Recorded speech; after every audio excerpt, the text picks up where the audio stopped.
Hello friends, welcome to Finance MCQ channel and I am CMA Akula Sridhar. So friends, I hope your exam preparations are on full swing by now and we are here to bring some important MCQs and revise some important concepts for your exam preparation of BHEL Supervisor Trainee Finance. So let's begin. So friends, first a very important and common question which is asked in almost all finance domain competitive exam is from the topic depreciation. So let's study and try to solve it. The question says a machine costing rupees 50,000 is estimated to have a life of 15 years and the scrap is estimated to rupees 5,000 at the end of its useful life.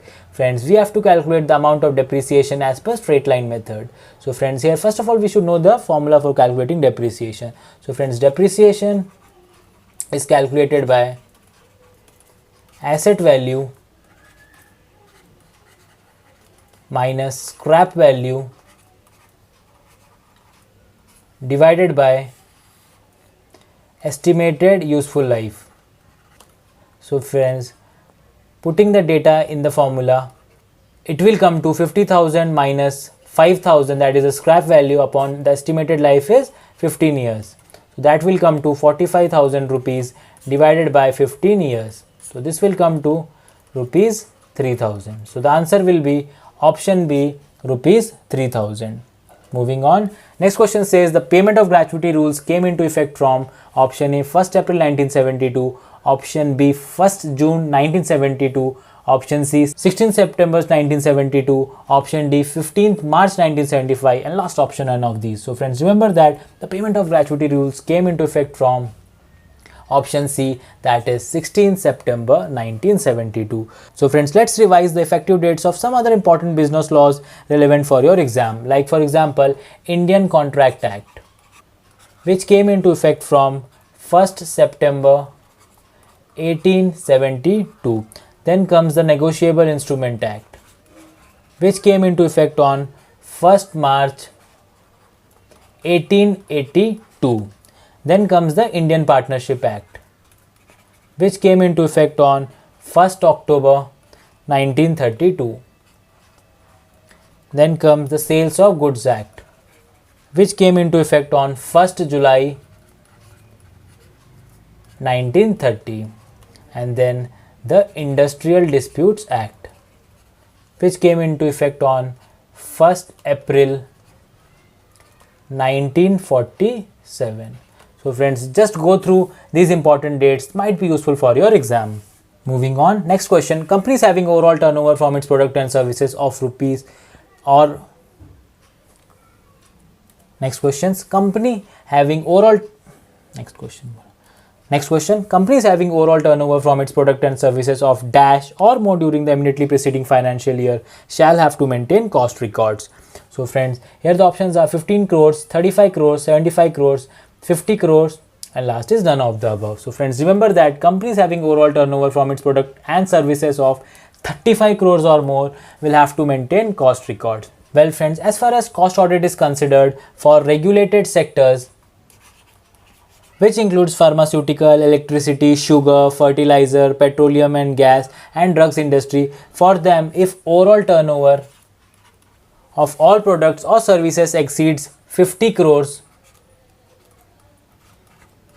or individual turnover is equal to or greater than 25 crores, then cost audit will be applicable. And for non-regulated sectors, cost audit will be applicable if overall turnover is greater than or equal to 100 crores or aggregate turnover from individual products or services is greater than or equal to 35 crores. So very important for your exams, friends. Moving on. Next question, calculate operating leverage from the following data. The data given is selling price per unit is rupees 20, variable cost per unit is rupees 12, actual sales is 200 units, installed capacity is 300 units, and fixed cost is rupees 800. So friends, operating leverage is calculated as contribution upon earning before interest and tax. So friends, here contribution is, we know that it is calculated by sales minus variable cost. So friends, here sales is 20 rupees while variable cost is 12 rupees. So the contribution will be 8 rupees per unit or 8 into 200 units, that is 1600 rupees. And friends, earning before interest and tax is calculated as sales minus variable cost minus fixed cost. So friends, sales, it is given as 200 units into 20 units into rupees 20 minus variable cost is given as 1600, which we have just calculated, and fixed cost is given as 800 rupees. So friends, if we solve this, we will get earning before interest and tax as rupees 800. So friends, if we put both these values in the formula, we will get contribution we have just calculated as 1600 and EBIT as 800. So this will be 2. So friends, here operating leverage will be 2. Now friends, let's revise the formula of other two types of leverage. The second one was financial leverage, which is calculated as earning before interest and tax upon earning before tax, and combined leverage is calculated as operating leverage multiplied by financial leverage. Next question, the eligible companies under corporate social responsibility policy are required to spend at least dash of the average net profits towards corporate social responsibility activities. Well, the options are 1%, 2%, 5%, 10%, and as decided by directors. So friends, the provisions related to corporate social responsibility is covered under section 135 of Companies Act 2013. And friends, here the eligible companies will have to spend at least 2% of the average net profits towards corporate social responsibility activities. And friends, who are these eligible companies? Well, companies having net worth more than 500 crores or having turnover greater than 1000 crore, or companies having net profit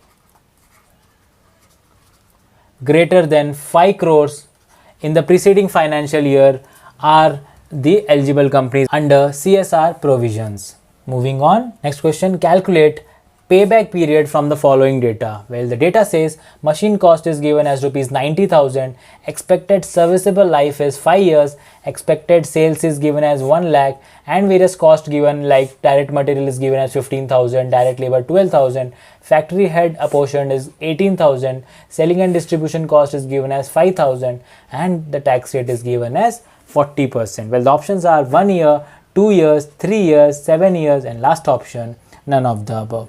So friends, payback period is calculated as cost of investments divided by net cash flow after tax. So friends, here cost of investment is given as rupees 90,000 rupees, and we'll have to calculate net cash flow after tax. So that is very easy, friends. We'll have to deduct all the expenses from sales. So sales minus direct material minus direct labor minus factory overhead minus selling and distribution cost, and then we will get 1 lakh minus 15,000 minus 12,000 minus 18,000, and selling and distribution cost is given as 5,000 rupees. So friend, this will come to 50,000 rupees. And friends, after tax, that is NCFAT, net cash flow after tax will be calculated after deducting tax from the profit. So here 50,000 minus the tax rate is 40%, that will come to 20,000. So friends, net cash flow after tax will be rupees 30,000. So friends, putting the values in the formula, that is cost of investment divided by net cash flow after tax. So this will come to 3 years. So the correct answer will be option C. Next question, TDS at the rate dash will be applicable under section 194B for payment of income by way of winnings from lotteries, crossword puzzles, card games and other games of any sort. So friends, remember that Under section 194B, tax will be deducted at the rate of 30% in case of winnings from lotteries, crossword puzzles, card games and other games of any sort. So friends, let's revise some other important sections under TDS provisions. So first one is 192A, then is section 194, then is section 194C, then is section 194J. So friends, under section 192A, 10% of TDS is deductible for payment of balance of PF. And friends, under section 194, again 10% is deductible as TDS from payment made by way of dividend. And friends, under section 194C, there are two different rates of TDS. First is 1% and the other one is 2%. So friends, 1% is deductible for payment to contractors who are either individual or HUF, while 2% is deductible for payment to contractors in other cases like companies, etc. And friends, section 194J, 10% of TDS is applicable in case of payment towards professional services. And friends, remember that most importantly, 20% TDS is deducted if the SSC is not submitting his PAN. So very important TDS sections. Moving on, next question. Bills of exchange is defined under dash of the Negotiable Instruments Act 1881. Well, the options are section 4, section 5, section 6, section 7 and section 22. Well friends, remember that bills of exchange is defined under section 5 of the Negotiable Instrument Act 1881. And friends, section 4 defines promissory note. And friends, section 6 defines checks, while section 7 defines drawer and drawee. And in the end, section 22 speaks about maturity of promissory notes. Moving on, next question. An employee will be eligible for bonus if he has worked in an establishment for not less than dash in an accounting year. So friends, remember that very important, an employee will be eligible for bonus if he has worked in any establishment for not less than 30 days in an accounting year. And friends, the minimum bonus payable is 8.33% of salary or wages and maximum bonus is 20% of salary or wages. Moving on, next question. Accounting standard 10 relates to option A is cash flow statement, option B revenue recognition, option C property, plant and equipment, option D says lease, and last option says accounting standard 10 relates to impairment of assets. So friends, remember that accounting standard 10 relates to option C property, plant and equipment. Friends, cash flow statement is related to accounting standard 3, while revenue recognition relates to accounting standard 9 and leases relates to accounting standard 19, and in the end, impairment of assets relates to accounting standard 28. So friends, for more practice of such MCQs, please visit our website financemcq.in, where the entire technical syllabus is brought to you in MCQ format for practice. And friends, this technical syllabus is very important for your selection, as it covers 100 marks out of the total 150 marks of the BHEL Supervisor Trainee Finance exam. So friend, this website financemcq.in presents 2000 plus MCQs covering accountancy, business law, costing, economics, income tax, GST, management in subject-wise or topic-wise format for you to practice. And friends, this content of financemcq.in is prepared by professionals such as chartered accountant or cost and management accountant, which gives this course a professional edge and in-depth coverage of the entire technical syllabus. Friends, we have added explanations for correct answers wherever required for conceptual clarity. And apart from this, there is an email support for clarification of doubts raised by candidates while practicing this contents. And friends, the system of financemcq.in is designed in such a way with timer facility so as to give the candidates a real exam-like environment. So do visit financemcq.in and practice for your technical syllabus well. So see you all tomorrow friends with a new set of MCQs. Till then, thank you very much for watching. Take care and goodbye.